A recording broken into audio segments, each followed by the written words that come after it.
case you're not sure, it's an opportunity for a Rotarian to get up and tell about something about themselves or something they really enjoy doing. My fish talk today is on costume design, and because it's something I really enjoy doing. What we're going to do today is I'm just going to very quickly explain what it takes to go from an idea to opening night in the theater. And then we have some lovely Rotarians who are going to model for us while I explain what they're wearing. So the first thing that happens is you get the phone call. It's from some director who wants somebody to come and design costumes for his or her play. Unless you know the director, don't say yes right away. You stall for time by saying, I need to read the script first, please. So you go home, you read the script, and you decide whether or not this is something you want to do. Because costume design for me is a volunteer activity. I'm retired. I do this for fun. So I want to make sure that I know the director, I know what I'm getting myself into, maybe I've got past experience. However, if it's a director or people that I know, I say right away, yes, definitely, I'm doing this. Then you take the script back, you read it again, and you make some notes. You decide, what's this play going to look like? Because the costumes very subtly have to support what the script is doing. If it's too darn obvious, then you're probably doing children's theater. Children's theater needs to be obvious. The good guys need to be in white hats, and the bad guys need to be in black hats. And Tigger needs to be orange, and Eeyore needs to be bright blue.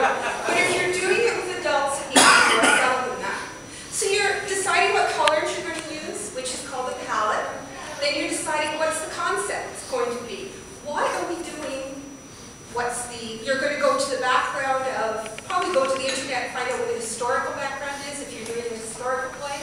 So what's going to support the actors in the tough job that they have to do to be on stage? And there's a really good reason why I'm not on stage. I started costume design back in 1972 when I was, well, 16, because the youth group I was in wanted to do a play. I wanted to be involved, but I am really shy and did not want to be on stage. So I found that this way, I didn't have to be on stage. I could get all these costumes together and send them on stage without me being there. So that for me was a bonus, and that's how I ended up doing it. After you finish getting all the concepts together, your ideas together, you're going to pitch it to the director. So what you're going to do is you're going to take all your ideas, meet with the director, listen to his and her ideas, and get a sense of what they're thinking about. It's kind of a meeting of the minds. Then you go home and you make some renderings. Renderings are paintings, drawings. I can show you some examples I have here. And what I'm doing is I'll leave these up later. These are from The Weir, which is a Walter Gill production last fall. I'm drawing a picture, I'm painting, I'm just giving the director an idea of what's in my head. So the whole point is, I want them to know what I'm thinking would be a good idea for their stage production. Then we make lots of notes, like this one talks about what kind of sweater, what kind of fabric, what kind of shoes, what's it going to look like, why is he wearing this? And then it's got the character's name, and it usually has the theater's name. The idea there is, I want the director to know what's in my imagination. The only way I can do that is to make sure it's really clear. So the director takes the renderings home, thinks about it, and either approves them, which is always good, or approves them and changes, or rejects them outright. And then you're back to the drawing board and you're back to your sketch pad again. 9 times out of 10, what happens is they have ideas that they want to incorporate that aren't in the renderings, so you just make minor adjustments. It's not too bad. Hopefully you get the director's approval, and then you start budgeting, because you can have a wonderful production with rented costumes from all over the world, but if you've got a tiny budget, then you've got to be really creative about where you're going to get these costumes from.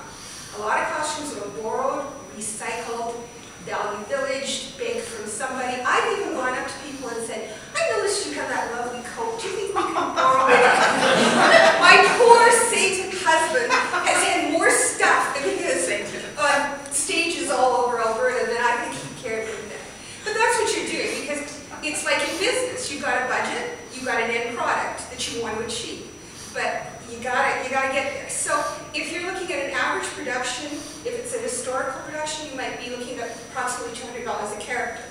But if you're doing something really small and maybe for a school, you have to narrow that down.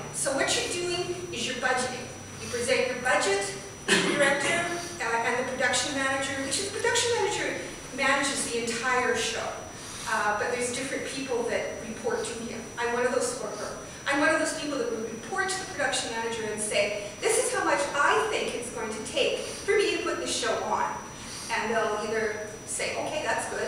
Or sometimes they'll come back and they'll say, well, we're going to give you $900 for this production. And you were thinking $700, and you're thinking, yes. But you don't do that. You go, oh, I think we can do it for $900. I'm pretty sure we can. Because the idea is to, in costume design, the idea is always come in on time and under budget. That's the big thing, especially on time. You don't want to stress people out. So then you meet with the actors for the first time. You take their measurements. Measurements are very, very, very sensitive. So you have to be really careful that you're doing it privately. You never, ever, ever say a costume is too small for an actor. You always say that it just needs to be adjusted.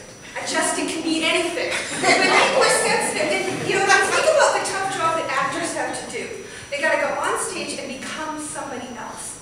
I really admire them. I can't do it myself. So the least I can do is try to be polite, and if somebody loses or gains a lot of weight, we just adjust the costume. The word is adjust. That's it. And then you start baking, borrowing, shopping, going to Value Village, doing what you can to create these costumes. I always take the work period that I have and you subtract the last week. You pretend that doesn't exist, so that what you're doing is you're taking a week away for emergencies. If everything goes okay, then all the costumes will be ready a week before opening night. But everything doesn't go okay, then you have that extra week that you can use to solve problems. So you take the week away. And then, when you finish that, there's some things you've got to start right away, and those are builds. In the theater, you don't sew costumes, you build the costumes. So all the costumes that I brought today are built. They've all been done like from the beginning, so you have to buy the fabric and go through. This one is from Horizon Stage, and that would have been built for the actress. So they're all built, but it just depends on the situation. And you're trying to do it as inexpensively as possible. Then you get all the costumes together, you bring them in for first fittings. It's really hard for actors the first time they get their costume, because the costume is part of them. It's really helping to show the characterization. So you gotta be really sensitive, especially, it's okay if you bring a costume in and it's too big, that's okay, but you have to be really careful it's not too small, so you don't want to affect anybody. And then you do the adjustments, get yourself ready, you're all set to go, and then the next thing is a costume plot. You gotta take every actor needs to know in what scene, in what act, what he's supposed to be wearing. Everything. Right down to, in cases of historical costuming, sometimes even their undergarments, their shoes, everything. So it's a great power trip. You get to tell everybody what to wear, right from the beginning to the middle of the end. But you're also looking at quick changes. A quick change for an adult is anything that takes less than 3 minutes to change from the costume you're wearing now to a different costume. For children, it's supposed to do 5 minutes, maybe even 10 if you're dealing with little kids. I do a lot of children's theater, and for really little kids, we would put them in the wings. Not have them dress in the wings with a screen around them, but send them right back to the dressing room, simply because it's easier. So you deal with the quick changes. Do we need dressers? Do I need somebody to stand there and help that person dress because they're getting out on stage really fast?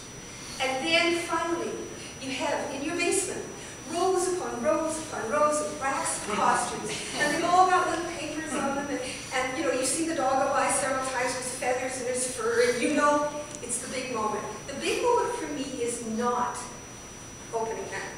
The big moment for me is the dress rehearsal. You take all the costumes down to the theater, you give them to the people, and then you have to take a step back, because the actor takes over his costume, becomes part of him.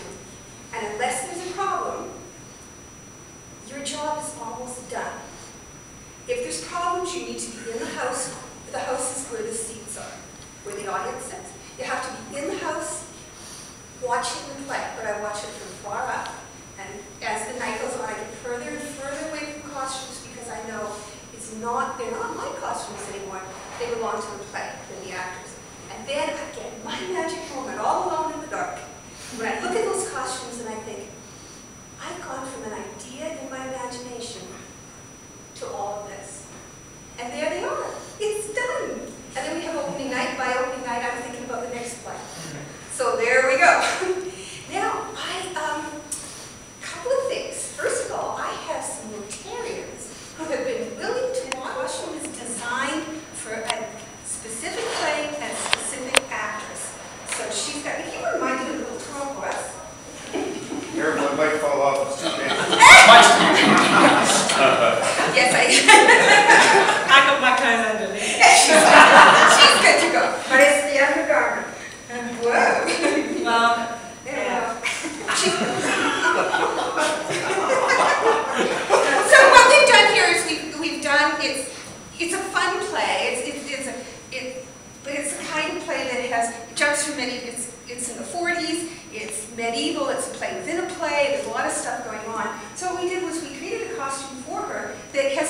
medieval feel, but if you look at the back, if I could just, she's got a zip. So if it was really a medieval play, I wouldn't put a zipper in there, because that doesn't scream medieval. But it does, because she had changes to make and different costumes, and she was in this thing and out of that thing, and it just made life so much easier for her. She is appearing in a costume that will be appearing in A Tale of Two Cities. Elope is doing A Tale of Two Cities February, and next February. And this is an example of a costume that's been put together with other costumes from other plays. This skirt originally is from Kiss Me Kate. This blouse is from Fiddler on the Roof. And the vest has been created for this play. So can you just do a quick tour for us? And the hat from Star Wars. And the hat from Star Wars.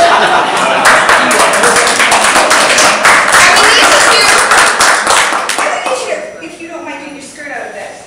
When you're doing a musical, there's often choreography, dancing.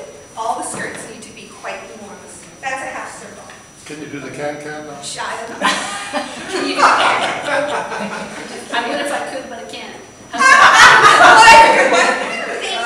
But certainly not least, we have from Joseph and the amazing Technicolor Dreamcoat, the one, the only.